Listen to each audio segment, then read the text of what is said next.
Thanks for staying with us. We're going to start with the nation. Tinubu, why Supreme Court can't admit Atiku's Chicago State University evidence. U.S. to avert escalation of Israel-Hamas war. 30 drowned, 167 missing in Congo boat accident. Foreign reserves halt 5-month decline. Former Niger Delta warlords unite against oil theft. IMF-backed bid to cut inflation, ease debt burden by countries. It's time to fix Lagos-Abeokuta expressway, says Akpabio. Nigerian equities post third highest global returns, and economy takes center stage at FEC meets. Okay, which story are we starting with? Our Senate president was in Lagos and then on his way to Ilaro in Ogun State to attend the Yewa Youth South Local Government Area. They had an event, a youth event, where the Yewa Cultural Festival, and he traveled. It was hosted by former Senator Lagos West. I'm trying to get his name. Everything is just going on. But he visited and he had to pass through Lagos-Abeokuta road. And because of the experience, he reiterated that this road has to be fixed. And it has to be fixed immediately. So he reassured the Yewa youth people and people on that axis that something must be done. That he decided, he chose to travel by road to Ilaro. He didn't flew. So he traveled by road to Ilaro and to experience what they're experiencing was deliberate, and that now something must be done about that road. But, you know, this road has been that way since 1999, and we're hoping that, you know, they do something about it this time around, not just talk shop. Okay, another story? I do. I have ex-Niger Delta warlords unite against oil theft. So it says 4 leaders of the ex-Niger Delta militants resolved at the weekend to align with the Bola Tinubu administration in fight against oil theft, especially illegal bunkering in the oil-rich region. So the former agitators Mujahideen Dokuba Asari, Ateke Tom, Ajube Bibo Piri, and Victor Ebuka Boyeme. They met at the palace of Tom, who is now the king of Okochiri in Okrika, local government area of Rivers State. So someone, a close source to the ex-agitators, hinted that the meeting centered on the best modalities for executing pipeline contracts of the NNPCL. The ex-agitators were said to have agreed that the best way to resolve this ongoing economic sabotage in the region was for NNPCL to decentralize pipeline surveillance contracts. They also revealed that ex-militant leaders insisted that instead of giving all the contracts to a single firm or an individual, they should be allocated to them in their areas or states of influence. As we know, there was contract that was given to this company is called Tantina Security Service, quite a huge contract, and I think it's been renewed. So in my own understanding, maybe this is one of the things that's on the table, that instead of giving one person or one company, this should be shared amongst them. So that is the basis of the meeting. Okay, let me start with IMF. IMF says they're going to be mediating between creditors, debtor nations, because of the spiraling inflation and debt burden on these developing nations. According to them, inflation and debt burden are 2 major economic issues affecting Nigeria specifically. As many of you know, Nigeria is owing, our debt has risen about 87 trillion naira.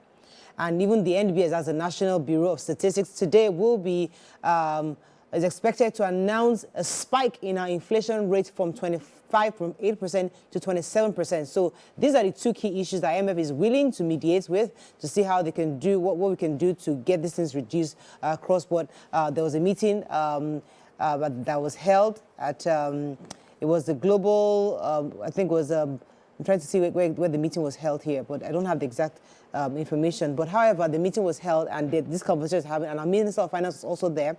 To see what can be done to reduce the debt burden of Africa, especially Nigeria, and try to see what they can do to close the gap on inflation rate for us globally. Still talking about economy. The Nigerian Stock Exchange is doing amazing. It's been doing good since the inauguration, but it's doing even much better. Over the weekend, Nigeria's Stock Exchange closed among the top like number 3, the 3rd in the world, including all the global economy. Among the top 10, we also have Morocco, that's from within Africa. We have Germany, we have India, we have France, and this has been an ongoing thing since the people felt like it was just a post-inaugural win for us, but we've consistently, the Nigerian Stock Exchange has consistently been maintaining upward moves within this past few months. And so a few people that play in the Security and Exchange Commission are optimistic about the economic reforms, and they feel like it is the macroeconomic reforms that the president is taking is making people feel like the president is going to do something within the economy, and they are trusting the system better and putting in money, and it's rallying up. And that is also being buttressed by the fact that the FEC meeting that will be taking place today, which is the second FEC meeting, will be focusing a lot on the economy with the hope of addressing ways to alleviate the challenges brought up by the subsidy removal and floating of the naira. So. Okay, moving on now to the Punch. Federal government may spend 3.27 trillion naira on palliatives and loans. Nightclub workforce face prosecution for assaulting LASEPA officials. Editors invite Tinubu to discuss economic crisis at Uyo conference. I think that's a new destination for conferences. Pastor, 3 others caught with human skull in Ogun. Israeli Hamas, Pope, China, UK demand end to civilian casualties. Naira under pressure. Naira may seek dollar loan, says IMF. Tinubu swears in new ministers at FEC meeting today. And fuel imports gulp 843 billion naira. Stakeholders lament inactive refineries. Okay, which story? I'll take this human interest story. So a pastor with Christ Liberty Evangelism Church, Rosco, Iyana Iyesi, Oyenekan Oluwaseyi, and 3 others have been arrested with a human skull in the Saje Area of Abeokuta in Ogun State.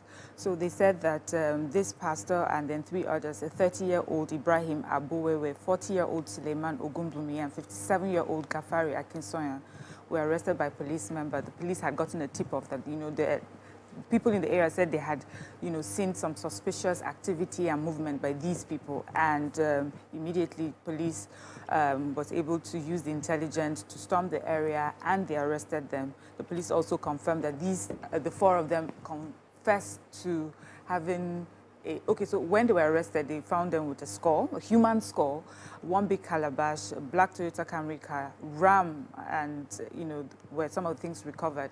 They confessed that they got the human skull and they were going to use it for ritual purposes. So they're saying to us that they'll give us more details. We'd like to know, where did they get the human skull? Yeah. Is it someone that they killed? Did they exhume a body? Those sort of things. Yeah. So they have been caught and they're in police custody. Okay.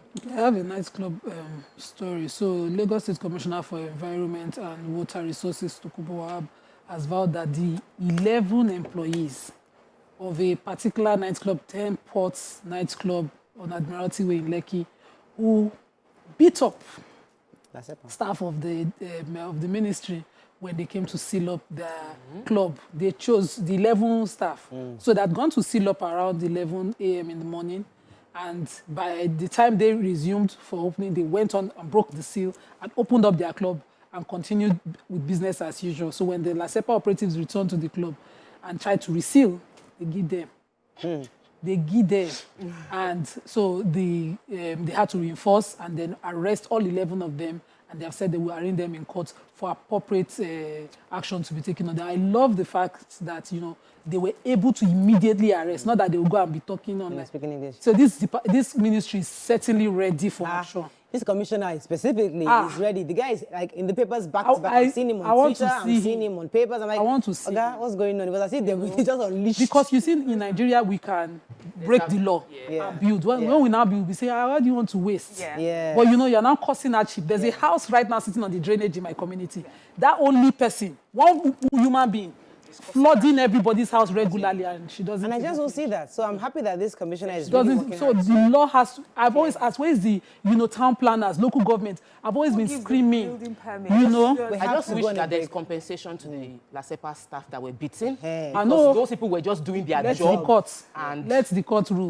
Let's go on a break. That's good. When we come back, we continue with our review, not discussion. Stay with us.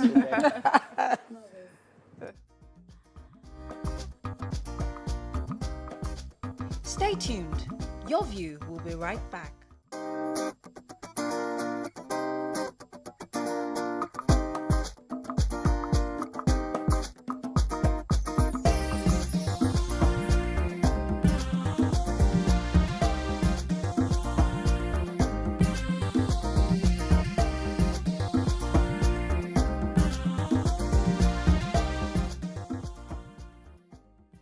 Thanks for staying with us. We're still reviewing the punch. Any story? Yes, the Davante? pipeline. Go ahead, So, please.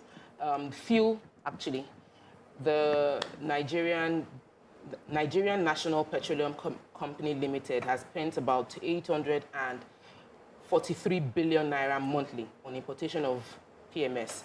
We call that petrol. They are currently still the sole importer of petroleum to Nigeria, and they said that before it wasn't going to cost us money because we had this direct swap, direct sale, direct purchase or swap deal that allows us to get fuel in exchange for selling crude oil to people. The refineries then give us PMS. But now we're no longer doing that. What we're doing now is paying for the petrol that we're bringing into the country by NNPCL, which is the sole importer of oil. And the players within the industry are saying that this is a very expensive process. It's costing a lot of money. They broke down what it has cost Nigeria to be paying for fuel and saying that if only we'll get the refineries working. We have 3 refineries, Warri, Port Harcourt, and Kaduna. If they are up and running, the trillions of naira we're spending on bringing in fuel would be back in the economy and fueling the economy. They also mentioned the fact that access to dollar, the fact that other people could have brought in petrol, but they don't have access to foreign exchange is part of the reasons they are unable to bring it in. Issues about LNG, just talking about the oil and gas industry and how Nigeria can save a lot of money and improve the economy if we fix the refinery and keep the money within Nigeria. Okay, so our president will be swearing in, according to this report from Punch, 3 additional ministers to join his 48-man cabinet. According to the report, they haven't had a meeting for about 48 days. I think it was August 28th was the last time they had a meeting, and he will be swearing 3 additional ministers to be sworn in today are Dr. Jamila Biu, Ayodele Olawande, and Balarabe Lawa from Kaduna State. So these are ministers for youth on sports and minister for state for youth. And also, so that's pretty much, we're expecting that to happen today. But that's a huge cabinet in addition to what he already has. But we'll see the work they're doing, and at least we started seeing some changes so far. Let's move on now quickly to the Daily Sun. Federal government seeks fresh World Bank loan. Woman bats husband with acid in Rivers. Gunmen kill 3 in Benue. NDLEA detains 2 wanted drug barons, nabbed 2 others for ingesting 175 grams of heroin. Economic experts to examine state of economy at Guild of Editors Conference next month. Anambra Soludo needs to do more, says Okonkwo. And Buhari's administration wasted money of 7 generations, says Ashimolowo. Okay, which story are we starting with in Daily Sun?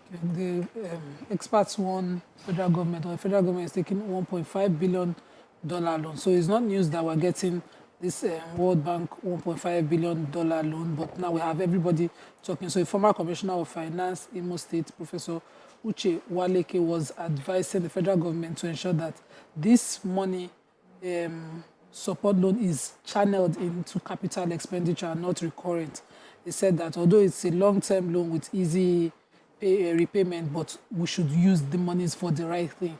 I think my fear is whether if they don't do that right thing, can anything happen? Mm-hmm. So we're hoping that, this was announced by the Minister for Finance, who said that we are getting the money, and I'm hoping that the right proper thing is done. He did a breakdown of how it will be disbursed, but can we trace it back and see if it is used for those purposes so that we're not paying. NDLEA, doing a lot of work. I will just read a couple of but if you pick the Sun today, you're going to see a whole list of, arrests that they have made. NDLEA says that they have in custody 2 wanted heads of transnational criminal organizations with multi-billion naira worth of illicit drugs and assets seized from them after weeks of intelligence-led operations across the country and outside the country. They said yesterday that the arrest came on the heels of the interception of consignments of cocaine and heroin buried in the bellies of 2 traffickers who were headed to Paris in France and Doha, Qatar, at the Nnamdi Azikiwe International Airport in Abuja. Then this arrest happened October 10th. And then they succeeded in taking to custody Hakim Babatunde Salami, who is the arrowhead of Tajuddin Babatunde Abiyowe transnational criminal organization involved in the illicit trade of several narcotics, including cocaine, heroin, methamphetamine, ephedrine, between Nigeria, Brazil, Ghana, South Africa, Mozambique. He had fled to South Africa, but with the collaboration of South African authorities, he was intercepted and arrested. You know, there's so many others. There's also head of cartel Okafor Ikechukwu Williams, aka Jan 2, and his wife Okafor Ifeanyiwa Grace. They were taken to custody October 5th. They're at number 9, Our Street, Agor Palace, Okota area of Lagos. They recovered over 27 kgs of methamphetamine concealed in a blue box with 2 sacks of ready for export to Europe and Asia.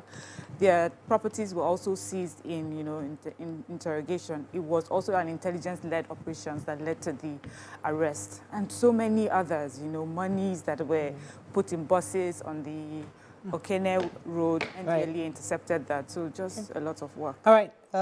Very quickly, an unidentified woman, middle-aged woman, had allegedly poured acid on her husband. This happened in Rivers State. She's from Akwa Ibom State, and he, according to the report, he refused to share money that was given to them, her and her children, from the host community's dividends, 15,000 naira. Because he refused to share the money with her, she went on the ceiling, and when he was coming in, she poured acid on his face. The purports claimed that she was arrested by the community members, and then they've taken her to the police, the LMA police station, for investigation. The police are yet to react, but at the time of the incident that happened, really sad. Still talking about the oil stories, the Tantita contract has been renewed. Tantita contract involves the Tompolo. It's been ongoing for a few years now, and the NNPC, as well as the president, renewing it, have been hailed by the Ijaw Youth Network. They've commended the president for doing so, that it buttresses the commitment that they have to improving security within the Niger Delta area and increasing the outputs of our crude oil outputs. The Minister for State, Senator Iyana Iyesi, disclosed that crude oil production has increased while the contract was effective, and that's why they are renewing the contract, so as to increase more oil production and therefore increase our revenue. Subsequent to that was a threat by a group of people under the name Supreme Igbesu Freedom Fighters of Niger Delta, and the Ijaw youths are saying that DSS should pay attention to these people because they are planning to sabotage the effect of this contract, and the DSS should monitor them because they should be clear if these people are still under the President's amnesty program or they are now struggling against the government. A meeting took place over the weekend. It involved the Movement for Emancipation of Niger Delta, that's Asari Dokubo at the Palace of King Ateke Tom. It involved many other people that are involved in the Niger Delta struggle. And the plan is that there will be a unified front to ensure that there is there's a reduction in people that are taking advantage of oil theft to reduce the income that Nigeria can get. So we're hoping to see improvement with our oil producing. Final paper this morning, Vanguard. 21 states owe 790 billion naira inherited pensions and gratuities. Ohaneze to meet Tinubu over Nnamdi Kanu. Tinubu to preside over FEC meeting today. Marketers shut filling stations as scarcity spread to Lagos and environs. Foreign investment in manufacturing up 88%. Insecurity, stop traveling in church-branded buses, CSE tells members. Oh, for real? Serap to Akpabio and Abbas, don't regulate social media, and Guba polls remove Imurek to avoid Adama fiasco, DPDP tells INEC. Okay, so let's start with this house.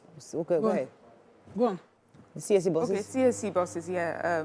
Actually, church has outlawed, they said, the members of the church from using the church's branded buses to travel across, the states. And the reason is as a result of the recent abduction of 25 choir members of that church, that's the Christ Apostolic Church. And it cost the church and the victim's family 50 million naira as ransom to the kidnappers. And they're saying that, just going forward, they won't want to go through this traumatic experience again. And even when you have to use their buses, make sure you have like mobile policemen, in the buses to help to give protection. They said this particular one where the 25 choir members were abducted happened on Oh, I wanted to name that road. They said Owo Ifon Benin Highway. That was where this happened. Owo Ifo Benin Highway. Owo Ifo. All right. So the president... Oh, go ahead, Nima. Let me check. Okay, so Sarah has asked that the President of the Senate and the Speaker of the House of Assembly reject the recently introduced social media regulation bill. And they said that this bill, they are also appealing to the heads of the National Assembly to put pressure on the executive to drop any ongoing effort to put pressure on Google, YouTube, TikTok, and other social media. They said this will unduly restrict the fundamental rights of humans.